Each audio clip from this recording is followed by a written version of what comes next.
ওমা খলাকতুল জিন্না ওয়াল ইনসা ইল্লা লিয়াবুদুন। আমি মানুষ এবং জিনকে সৃষ্টি করেছি আমার ইবাদতের জন্য।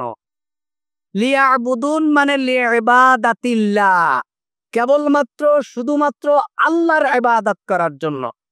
মুফাসসিরিনে কেরাম বলছেন যে আল্লাহ সুবহানাহু ওয়া তাআলা কোরআনুল কারীমের একাধিক আয়াতে বলেছেন যে আল্লাহ তাআলা মুহাম্মদ সাল্লাল্লাহু আলাইহি সাল্লাম এবং তার অনুসারীদেরকে বলছেন যে তোমরা যদি আবু জাহেলকে জিজ্ঞেস করো যে এই আকাশ এবং জমিন কে সৃষ্টি করেছে, মান খালাকাস সামাওয়াতি ওয়াল আরদ, তাহলে মক্কার কাফেররা আবু জাহেল, আবু লাহাব, উতবা, সাইবা এরা কি বলবে? আল্লাহ সৃষ্টি করেছে। কি বলবে? আল্লাহ সৃষ্টি করেছে। আল্লাহ তাআলা মুহাম্মদ সাল্লাল্লাহু আলাইহি সাল্লামকে বলছেন কোরআনুল কারীমে বলছেন যে তুমি যদি মক্কার কাফেরদেরকে জিজ্ঞেস করো আকাশ থেকে বৃষ্টি কে দেয়, কাফেররা বলবে আল্লাহ দেয়। তুমি যদি জিজ্ঞেস করো যে আমাদের স্রষ্টা কে, মক্কার কাফেররা বলবে আল্লাহ। তুমি যদি তাদেরকে জিজ্ঞেস করো যে এই চন্দ্র এবং সূর্য কে উঠায় এবং কে ডুবায়, তারা বলবে আল্লাহ। তাহলে খালেক হিসাবে আল্লাহকে মানে, মালেক হিসাবে আল্লাহকে মানে, রব হিসাবে আল্লাহকে মানে মক্কার কাফেররা। তারপরেও তারা কি কাফের? কারণ কি? তারা কাফের হলো এই কারণে ইবাদতটাকে শুধুমাত্র আল্লাহর জন্য ওরা খাস করেনি। ওরা রব হিসাবে আল্লাহকে মেনেছে, কিন্তু ইবাদত হিসাবে, ইলাহ হিসাবে শুধুমাত্র কেবলমাত্র আল্লাহকে তারা মানে না, বরং মক্কার কাফেররা আল্লাহ ছাড়াও আরো অনেকের ইবাদত করে। আল্লাহর ইবাদতের সাথে সাথে অনেকের ইবাদত করে। কার ইবাদত করে? ইব্রাহিম আলাইহিস সালাতু ওয়াস সালামের ইবাদত করে, ইসমাঈল আলাইহিস সালাতু ওয়াস সালামের ইবাদত করে, ইয়াকুব আলাইহিস সালাতু ওয়াস সালামের ইবাদত করে, মূসা আলাইহিস সালাতু ওয়াস সালামের ইবাদত করে, ইসমাঈল আলাইহিস সালাতু ওয়াস সালামের ইবাদত করে। কিভাবে করে? তাদের এত ভক্তি, এত শ্রদ্ধা, এত ভালোবাসা তাদের প্রতি যে তাদের মূর্তিগুলো তারা মক্কার ভিতরে স্থান করে রেখে দিয়েছে সাজিয়ে, যেটা ইব্রাহিমের মূর্তি, এটা ইসমাইলের মূর্তি, এটা মূসার মূর্তি, এটা ইব্রাহিমের মূর্তি। কেন? ওনারা আমাদের নবী। আমরা যদি কোনো কিছু চাই, আমাদের যদি কোনো কিছু দরকার থাকে, তাহলে আমরা সরাসরি আল্লাহকে না বলে ইব্রাহিমকে বলবো। যেহেতু ইব্রাহিম আল্লাহর কি লোক? খাস লোক। ইব্রাহিম আলাইহিস সালাতু ওয়াস সালাম কি আল্লাহর খাস লোক না? নবী না? আপনারা বুঝছেন? আমার খুতবা বুঝেন? তাহলে যেহেতু ইব্রাহিম আলাইহিস সালাতু ওয়াস সালাম আল্লাহর এত প্রিয় মানুষ, আমাদের যদি কোনো কিছু চাওয়ার দরকার থাকে, আমরা সরাসরি আল্লাহর কাছে না চেয়ে যদি ইব্রাহিমের কাছে চাই, তাহলে কি হবে? এটা তাড়াতাড়ি কি হবে? পূরণ হবে। এ কারণে তারা কি ছিল? বলেন, এর কারণে তারা কি ছিল? মুশরিক ছিল। এখন আমাদের কথা শোনেন, আমরাও আল্লাহর কাছে চাই। আমরা কার কাছে চাই? আমরা মালিক হিসাবে কাকে মানি? আমরা খালেক হিসাবে কাকে মানি? আমরা এই রব হিসাবে কাকে মানি? আল্লাহকে মানি।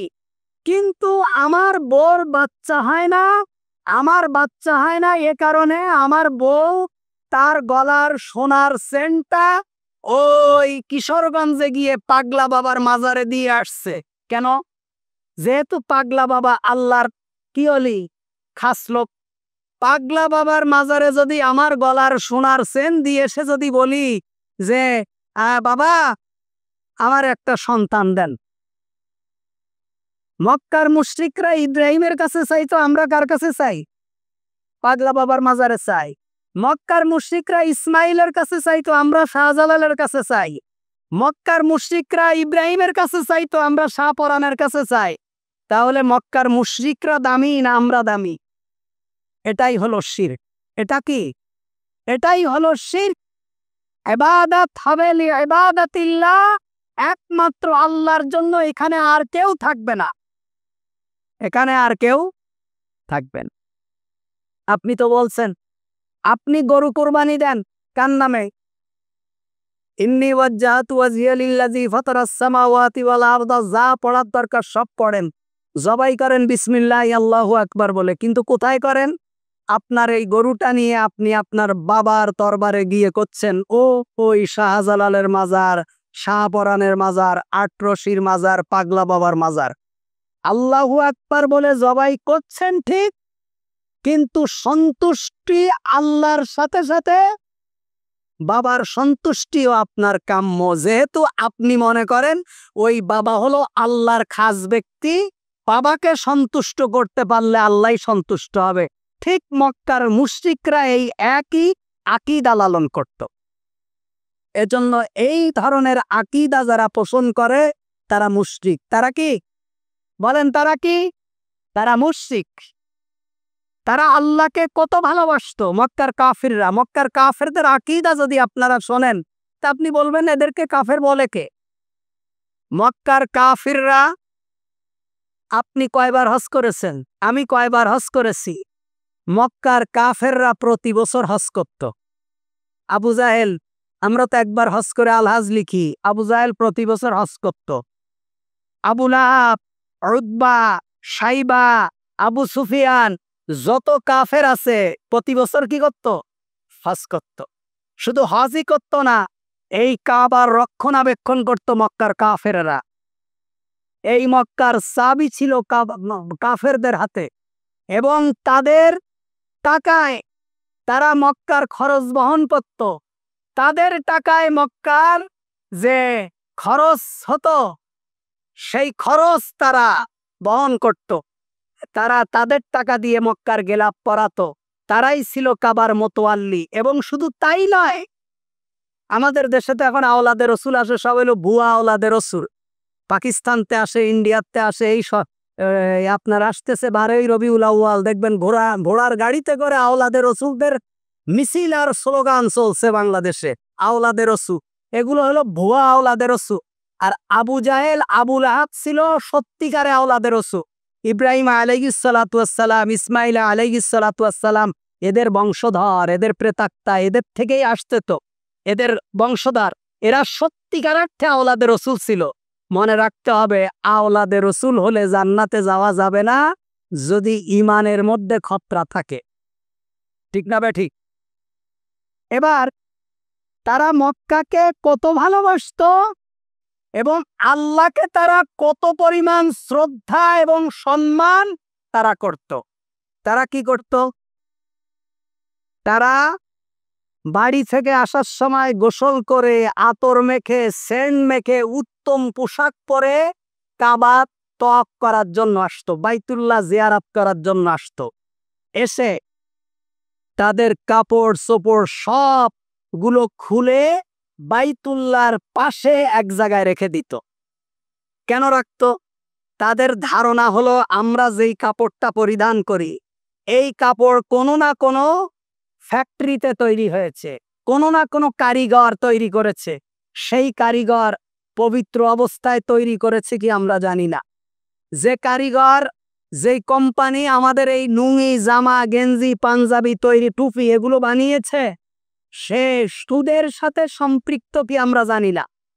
সে সুদের টাকা দিয়ে তার ফ্যাক্টরি চালায় কি আমরা জানি না। তারপরে এই কাপড় আমরা পরে স্ত্রীর কাছে যাই, এই কাপড় পরে বাজারে যাই, এই কাপড় পরে বন্ধুর কাছে যাই, এই কাপড় পরে আত্মীয় স্বজনের কাছে যাই। যেই কাপড় পরে স্ত্রীর কাছে যাই, বন্ধুর কাছে যাই, আত্মীয়র কাছে যাই, যেই কাপড় যে ফ্যাক্টরিতে তৈরি হয়েছে, সেই কারিগর অজু আছে কিনা, নামাজ পড়ে কিনা আমরা জানি না।